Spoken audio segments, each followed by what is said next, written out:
This month on In Case You Missed It. Falconry, also known as hawking, is an ancient sport still being practiced today throughout New England. Meet some Rhode Island enthusiasts and witness how they train with their sky hunters. Take a look inside the Edna Lawrence Nature Lab at the Rhode Island School of Design. This unusual space boasts skeletons, live snakes, and wonders only seen by microscope. And visit a public art installation on Block Island, bringing joy to people who come from around the country to hunt for these glass treasures. All this and much more in case you missed it.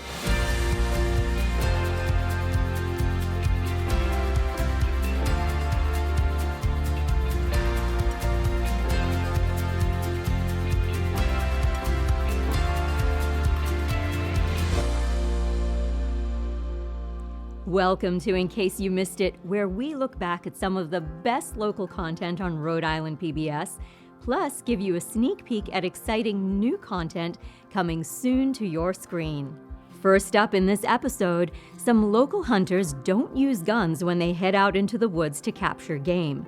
Instead, their weapons of choice have keen vision, curved beaks, and sharp talons.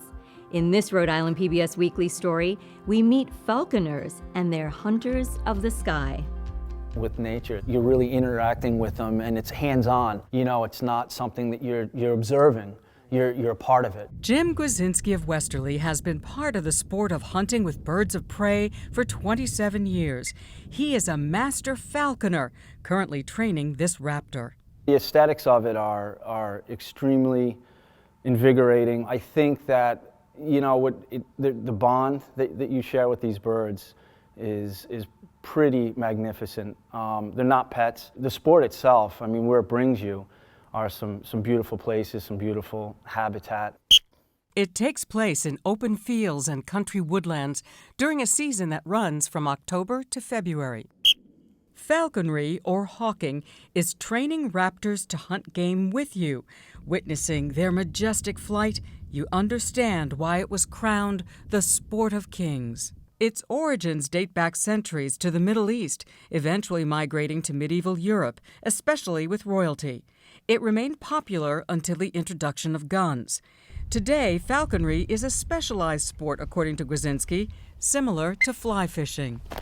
There is an art to it, to falconry, and there is a finesse to it in the sense of setting the hunt up and, almost trying to muscle the hunt, if you will, or control it as much as you can. Originally, what was the object of falconry? It was, point in fact, who put food on the table, especially prior to the invention of firearms. What about today? The same. I'll be the first to admit I've eaten rabbit, I've eaten squirrel.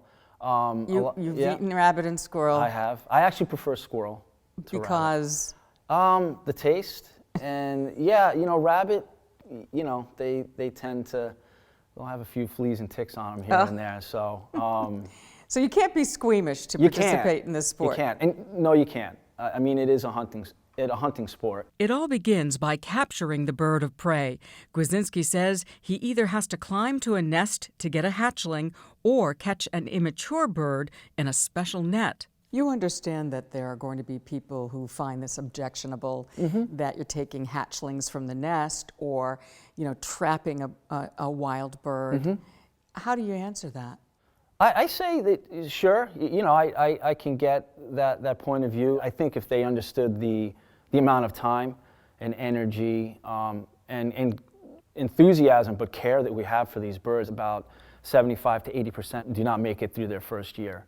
So as falconers, we're allowed to trap these immature raptors, and we leave the actual mature birds alone. So you see yourselves as conservationists? I do. It was truly falconers that had a lot to do with the thrust and the push to get peregrine falcons off the endangered species list. According to Gwaizdzinski, peregrine falcons are now nesting under several bridges in Rhode Island and atop the Superman building in downtown Providence, where they can be watched with their brood on a webcam. Easy. You can watch the full Rhode Island PBS Weekly story on ripbs.org/weekly.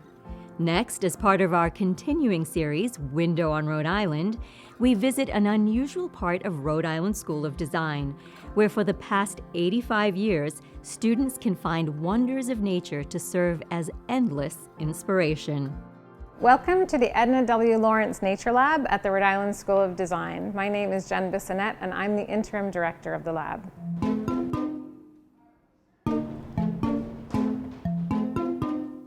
So the building that we're in right now was RISD back in 1877. So this beautiful brick building on Waterman Avenue was the entirety of the Rhode Island School of Design. And in 1937, this became the studio space for one of the professors here, Edna Lawrence, hence the name of the lab. She taught nature drawing in this classroom, and her thinking was that if ever you were at a loss for what to do with one of your projects, that nature could serve as endless inspiration in terms of color and form and pattern and structure. Edna Lawrence, she definitely marched to the beat of her own drummer, thankfully.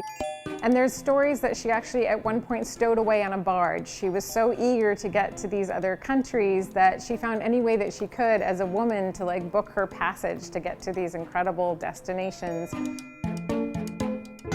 When Edna left, there were about 20,000 specimens in the collection, and now we say there's somewhere between 90 and 100,000 specimens.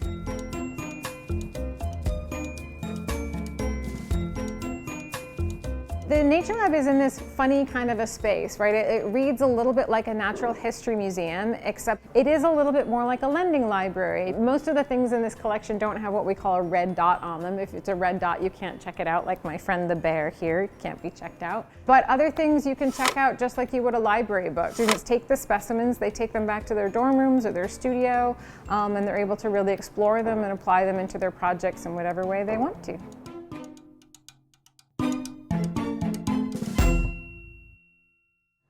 Hello, I'm Benedict Gagliardi. I'm the staff biologist and collections manager at the RISD Nature Lab.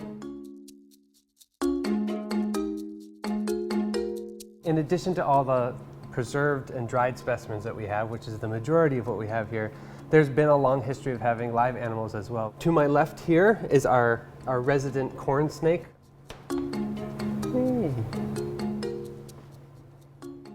We do occasionally get found escaped pets and things like that from various dorms on campus.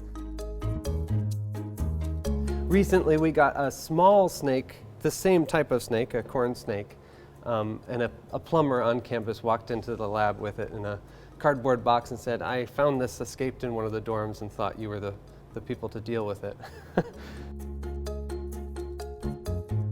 So one of the interesting creatures we have here at the Nature Lab is our axolotl Gulliver. They're actually critically endangered in their natural habitat, which is in Mexico City. It's just one lake in Mexico City where they're found naturally high. But they're very, very widespread globally because they're used in labs for a number of different purposes, one of which is to study limb regeneration. So these guys can actually lose an arm or a leg and grow it back again. And I thought, well, this will be interesting. I'll see if I can grow an axolotl. And basically we wound up with 24 full-grown axolotls at the end. So we had a little bit of an axolotl overabundance, which we found them all really good homes. Okay, so let's head over to the bone room. So here we are in the bone room, and this is obviously a collection of bones, internal skeletons and exoskeletons.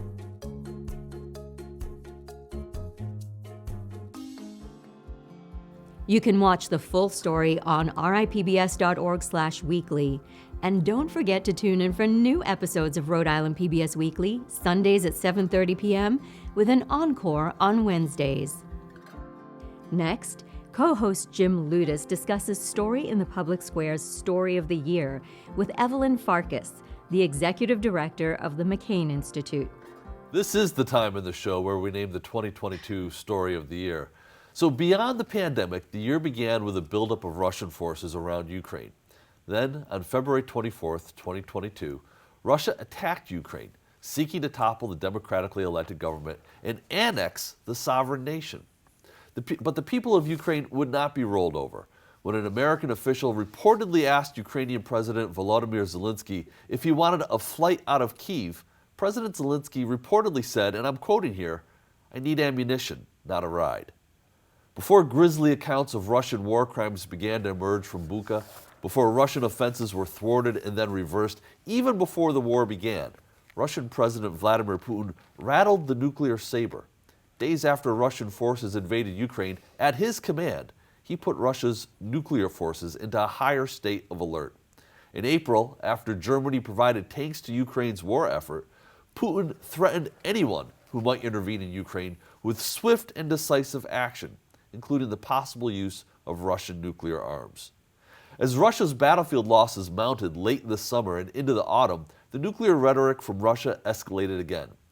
And so we named the return of great power conflict and competition under the shadow of nuclear weapons, the 2022 story of the year, the narrative most likely to have a lasting impact on public life. Evelyn, you've spent a lot of your professional life watching Russia and working in national security, and you've spoken publicly urging people not to be panicked by Putin's rhetoric. But can you speak to the norm-shattering behavior that threatening nuclear weapons use is?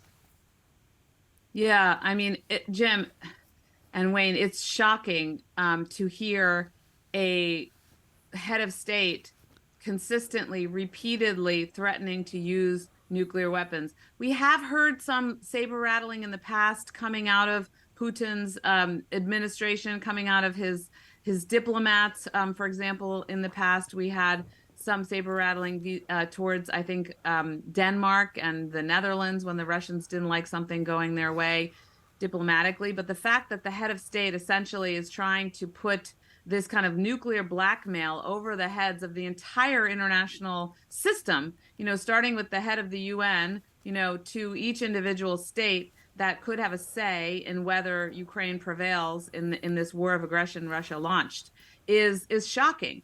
And, remember, after World War II, we established the entire international order, including the Nuclear Non-Proliferation Treaty and that regime, to ensure that we did not see a repeat of a global world war that ended with the use of nuclear weapons. So, Vladimir Putin, I don't believe that he will use nuclear weapons, because I think that first of all, there are people that would have to be working with him to actually detonate a weapon. Second of all, I think he understands that, the next day there would be conventional force used against him and his government and the units that had anything to do with a nuclear attack.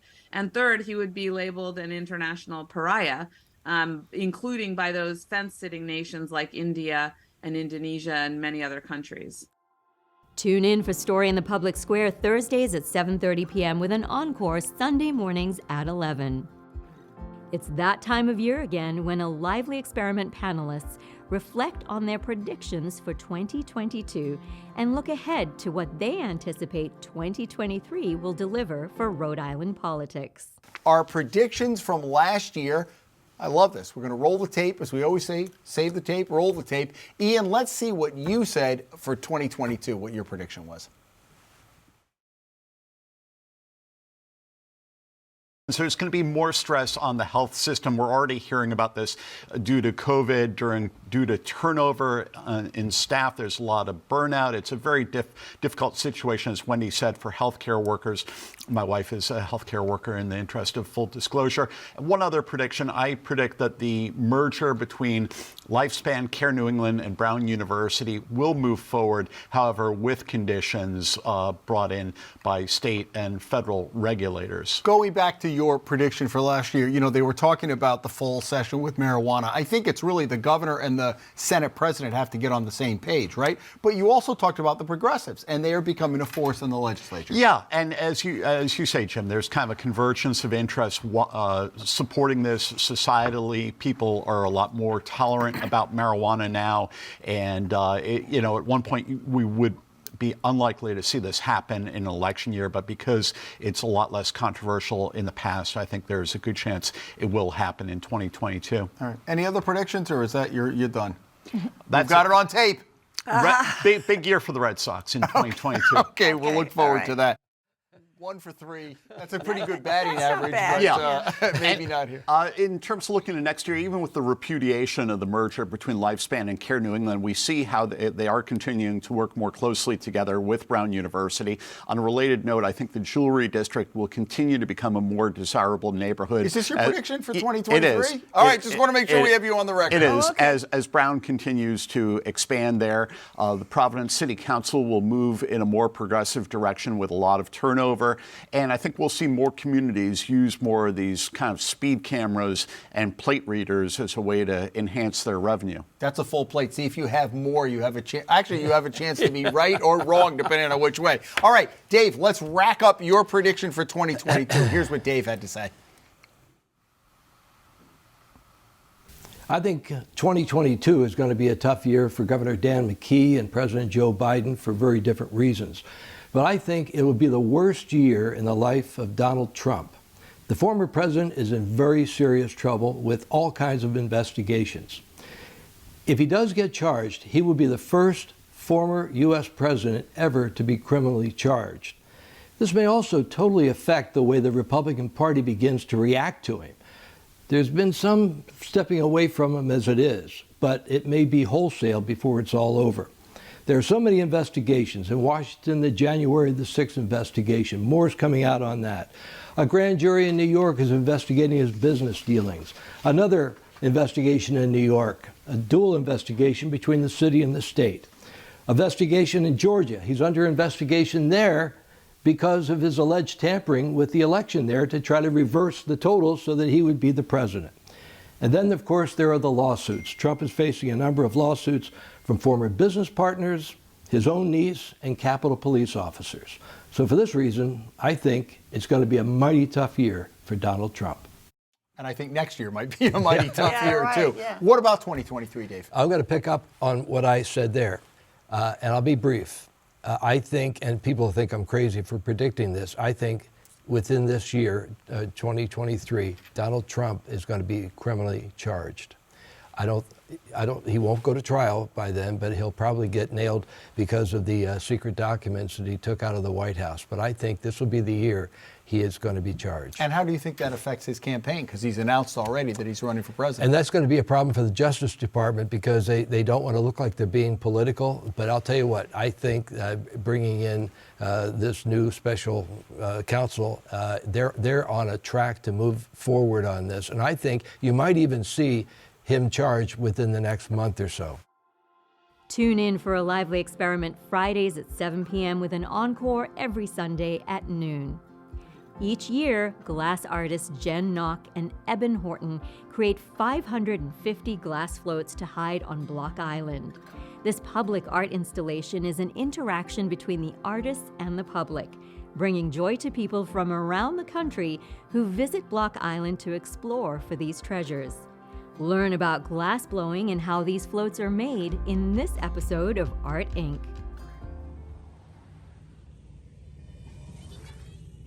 My name is Jen Knock, and I'm a glass artist and co-owner of the Glass Station. I'm Eben Horton. I am a glass artist and co-owner of the Glass Station with my wife.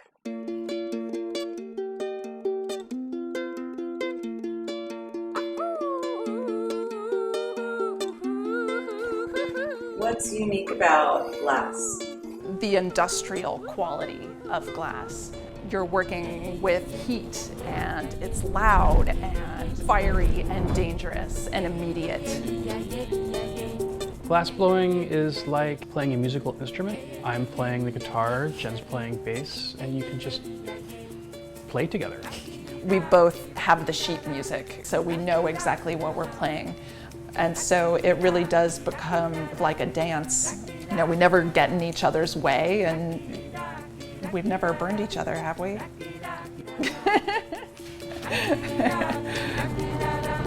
When you understand how glass holds heat and how it wants to move at different temperatures, that's when the magic starts to happen.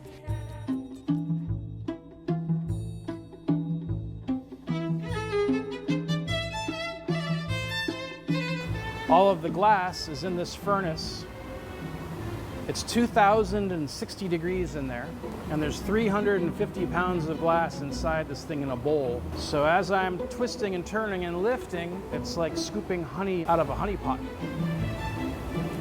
So now I'm going to go into this little cast iron tool. This cools the surface of it. I'm going to put a bubble in it. So now it's hollow. Squeeze it down.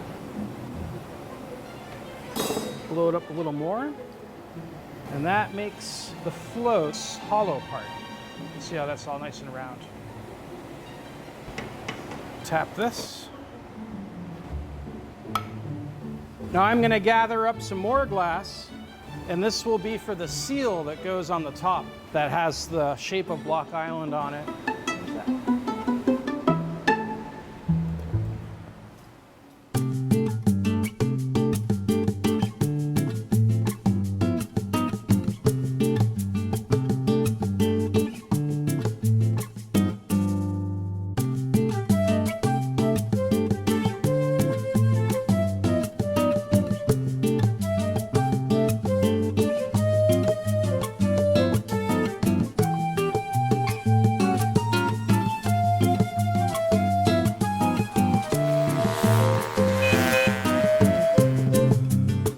In 2010, I started the Glass Float Project.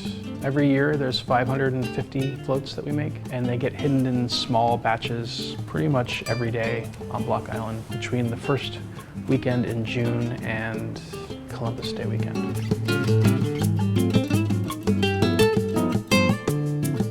So how do you pick your hiding spots? I like to say that they pick me. I'm just looking for a certain tree that might hold a float the right way.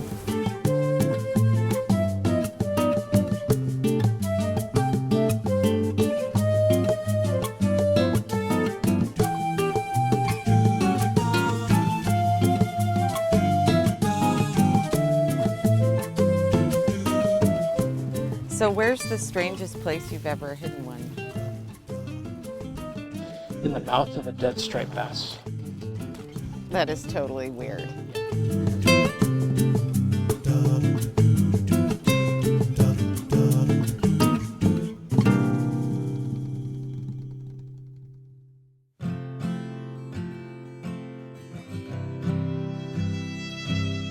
I started hiding glass on beaches in Rhode Island in 2010. I chose a glass float to use because it's such a simple form.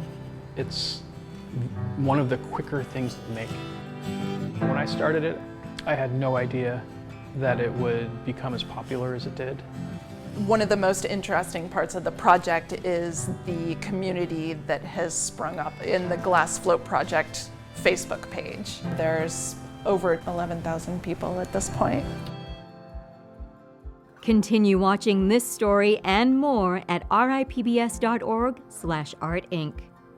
Coming up this month on Generation Rising, host Dr. Kiara Butler sits down with Court King and Talik Tillman to talk about cancel culture and if it's an effective way to hold others accountable for their actions. That's all cancel culture is the grapevine. It's running your business and running other people's business to the people that you know and you trust. And I think that social media has made the people that you know a lot larger. And so I think cancel culture feels larger, but I think that we are a nosy and informed society. We've always practiced running the business. It's a thing that people do. Cancel culture or cancel culture? Yeah, I don't support it. You know what? I think cancel culture is just like 5% of people gassing it up. Like, I don't think people care. I don't think these people are real. It's like, remember when CNN, they'll be Trump every day, like, because they know people who don't like him and people who like him are going to watch it. I like going off of just reason and logic, not what my side is. And I think that's what people do too often. It's like, especially Gen Zers, they just go off of like, what should I think? How do you think that cancel culture is impacting the person being canceled, especially recognizing that social media is like so large now? I honestly feel like that there isn't much of like an impact unless there is like a material consequence to the person who's canceled. I feel like socially, like, yeah, there's different things that happen in different repercussions. But if those repercussions don't necessarily like are followed by like material consequences being lost or gained or altered in some way, then like I feel like that's what makes it like effective in the attempt that cancel culture is trying to make. We love a punishment. And if someone's not being punished for something, we feel like nothing happened.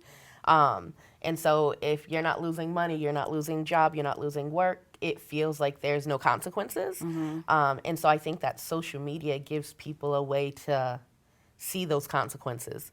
I can come back in 3 months and see this consequence on Google. I can see and keep track of these things. But the news cycle itself is minutes long. And so 3 months in social media is 3 decades. I have no idea what happened yesterday morning in social media. And I think that that's why people hold on so tightly to cancel culture, because it is the way that people can stay on track. But I think it makes us hyper-vigilant in a way that's not good for our bodies and our spirits. So what about Kanye? Because I feel like we've been counseling Kanye for a long time. And so is he being punished? You know, I have to admit that for a really long time, Kanye was one of my problematic faves. And I just was like, Kanye until the death of me. And now I'm watching Kanye, and have for the last few years, just really not be well. And I think that it's a dangerous thing for us to watch people not be well and still give their words the weight that we would give to wellness. And I'm like, if we're being honest, Kanye hasn't been well in a very long time. And my friends that aren't well, I don't let them give me advice about much of anything until they can focus on themselves. And I wish that we could give ourselves that space in Kanye. Watch past episodes of Generation Rising on ripbs.org/Generation Rising and new episodes every other Friday at 7:30 p.m. Please check our listings for dates. Thank you for joining us this month. We'll see you next time, in case you missed it.